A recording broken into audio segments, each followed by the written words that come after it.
विधानामागे विरोधी पक्षांचे नेते आहेत का? काही जणांनी आरोपी थेट केलेले आहेत. शरद पवार साहेबांचं, उद्धव ठाकरेंचं नाव येते, राजेश टोपे यांचं जी तारीख येते जालन्याची त्यांचे देखील नाव येते.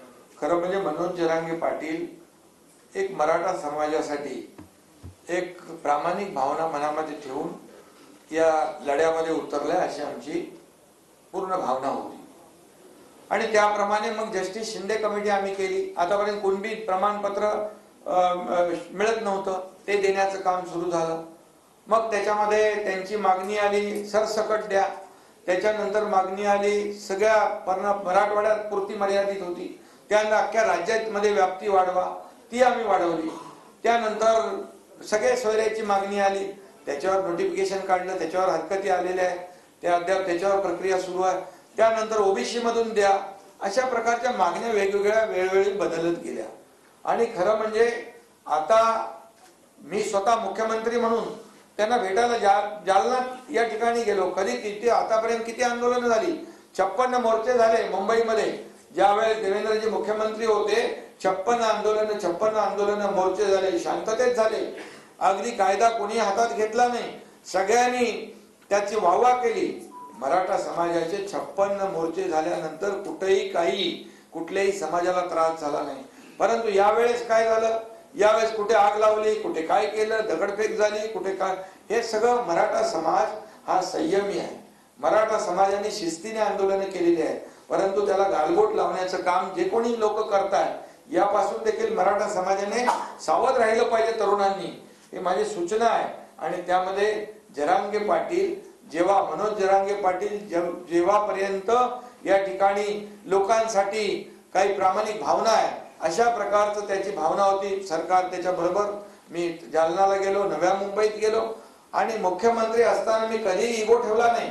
परंतु आता जी काही त्यांची भाषा आहे ती भाषा राजकीय भाषा मला वाटते आणि त्याच्या मागे कोणीतरी बोलवतंय अशा प्रकारचा वास येतोय.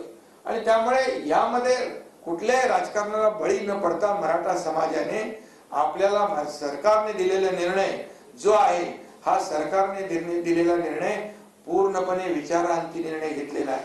आणि आज मुख्यमंत्री उपमुख्यमंत्री यांच्याबद्दल अशा प्रकारचं वक्तव्य करणं, खालच्या पातळीवर जाऊन बोलणं ही आपली संस्कृती नाहीये, ही महाराष्ट्राची संस्कृती नाहीये. आंदोलनकर्ते अनेक होऊन गेले. आज देवेंद्रजींच्या बाबतीमध्ये कुठला आरोप केला त्यांनी, अशा प्रकारचं कोणीतरी त्यांना सांगायला लावतोय का, याचा त्यांनी विचार केला पाहिजे.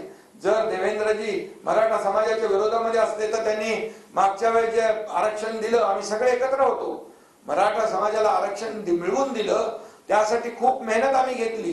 त्यावेळेस हायकोर्टामध्ये देखील टिकवलं, हे टिकलं नाही, त्या सुप्रीम कोर्टामध्ये. याला जबाबदार कोण आहे? आणि म्हणून अशा प्रकारचे खालचे पातळीवरचे आरोप हे महाराष्ट्र सहन करत नाही. महाराष्ट्राची ती संस्कृती नाही, महाराष्ट्राची ती परंपरा नाही.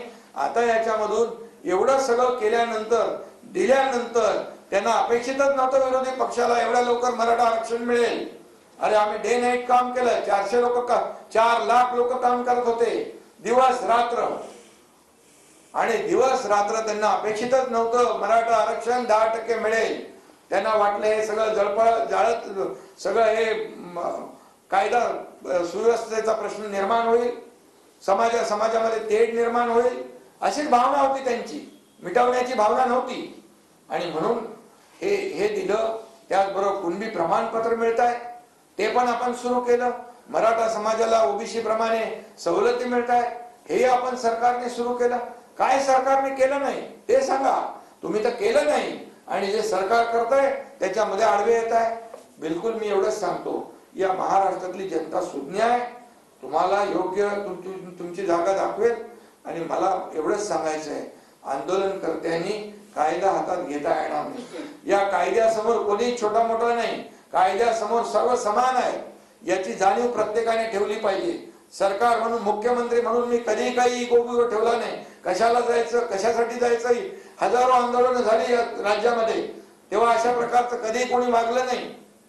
आणि म्हणून प्रत्येकाने आपल्या आपल्या मर्यादेमध्ये राहिलं पाहिजे. या आपल्यामुळे समाजाला त्रास होता कामा नये, कायदा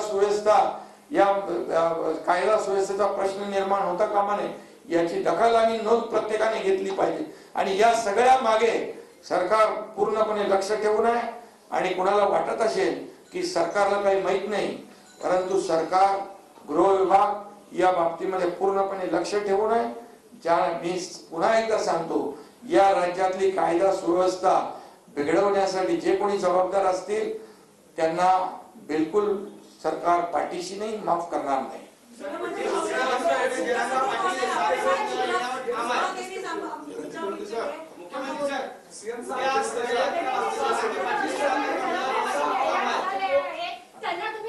काय काय उद्या सकाळी 11 वाजता सागर बंगल्यावर येणार असं थेट आव्हान केलंय. पोलीस आणि गृह विभाग हे जे कायदा सुव्यवस्था राखण्यासाठी जे जे काही करायचं ते करेल. आणि फडणवीस साहेबांवर केले त्यांच्यावर कारवाई होणार का आणि फडणवीस साहेबांसमोर त्याबाबत काय आहे?